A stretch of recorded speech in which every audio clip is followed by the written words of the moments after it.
All right, let's dive into a real scientific detective story. We're looking at a molecule that seems to break all the simple rules of chemistry. This is one of those cases where our usual tools just don't cut it. Get ready, because we're on the case of the magnetic molecule. Okay, I want you to picture this. You've got a really powerful magnet, and you pour this stream of pale blue liquid oxygen right between its poles. Now, you'd expect it to just splash through, right? But nope, something absolutely bizarre happens. The liquid gets caught. It literally just hovers, suspended in midair, held tight by some kind of invisible force. And that, right there, is the heart of our investigation. It's a genuine magnetic mystery. What in the world is going on here? Why does oxygen have this weird magnetic superpower? Now, to make things even stranger, look at this. If we run the exact same experiment, but with liquid nitrogen, which chemically is oxygen's super close cousin, it just pours right on through. No attraction, no floating, nothing. So you've got two incredibly simple molecules, N2 and O2, and they behave in completely opposite ways around a magnet. The plot is definitely thickening. Okay, so, like any good detective, our first move is to pull out our standard toolkit and look at the basic evidence. But as you're about to see, this is a classic case of when simple models fail. Let's pull up the Lewis structures for both molecules. You know, those simple electron diagrams. Nitrogen's got a triple bond, oxygen's got a double. But look really closely at the electrons. In both diagrams, every single electron is neatly paired up with another one. And here's the thing.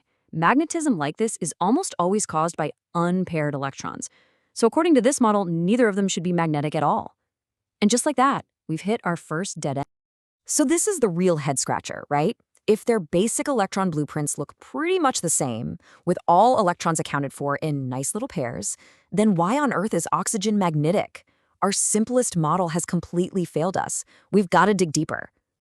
Clearly, the basic tools aren't working. It's time to bring in some more advanced forensic techniques. It's time to take a much deeper look at the very nature of chemical bonds. We're talking about orbitals. So valence bond theory gives us a much more sophisticated picture. It basically says that bonds form when atomic orbitals, you know, those little clouds of probability where electrons hang out, when they overlap between two atoms, they can share a pair of electrons.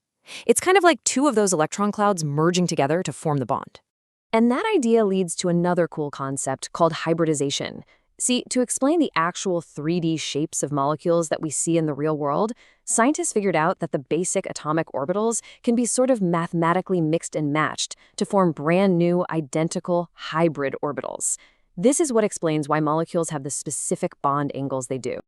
Now, don't get me wrong, valence bond theory and hybridization are incredibly powerful ideas. They're fantastic at explaining complex molecular shapes, double bonds, triple bonds, the whole shebang. But, and this is a big but, for our specific case, they still predict that all the electrons in an oxygen molecule should be paired up. So even with these more advanced tools, our mystery is completely unsolved.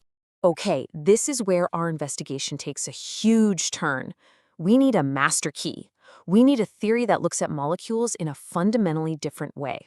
And that key, my friends, is molecular orbital theory. Molecular orbital theory, or MO theory, comes at this with a wild idea. It says, hey, what if electrons aren't just stuck in a bond between two atoms? What if they're actually delocalized in orbitals that span the entire molecule? It's a completely different way of looking at things. So in this theory, when the original atomic orbitals combine, they form two new kinds of molecular orbitals. The first one is called a bonding orbital. This is a lower energy, more stable state. Electrons that land in these orbitals are like the glue that hold the atoms together, making the bonds stronger. But there's a flip side. The second type is the anti-bonding orbital. This is a higher energy, less stable state. If electrons end up here, they actually work against the bond. They weaken it and make the molecule less stable. It's almost like a repulsive force, pushing the atoms apart. So the whole game is about the balance between these two. You've got these low-energy bonding orbitals that pull the molecule together and make it stable, and then you've got these high-energy anti-bonding orbitals that try to push it apart. A molecule's very existence depends on this constant push and pull. And with this final, powerful tool in our detective kit, we are finally ready to crack this thing wide open. Let's do it. The oxygen case, solved. First, let's put an official name to what we saw with the liquid oxygen. It's called paramagnetism. That's just the fancy term for a substance being attracted to a magnetic field. And the cause? The absolute smoking gun we've been looking for is the presence of unpaired electrons. The opposite of that is diamagnetism. This is what we saw with the nitrogen. The material isn't magnetic at all. In fact, it's ever so slightly repelled by a magnetic field. And this happens when every single electron in the substance is paired up. So let's apply our new theory, starting with nitrogen. We take all its electrons and we start filling up the molecular orbital diagram from the lowest energy level up, just following the rules. And look at that. By the time we've placed every electron, each one has a partner. They are all perfectly paired. The conclusion? Nitrogen is diamagnetic. The theory perfectly predicts what we see in real life. And now, the moment of truth. Let's do the same thing for oxygen. We fill the orbitals from the bottom up, but when we get to these last two electrons, a really important rule of quantum mechanics kicks in. Electrons will always spread out into their own orbitals before they're forced to pair up. And the result, right here, is our smoking gun.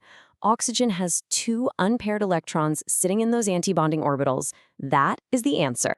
So here it is, the solution to the whole mystery. Those two lone, unpaired electrons each act like their own tiny microscopic magnet.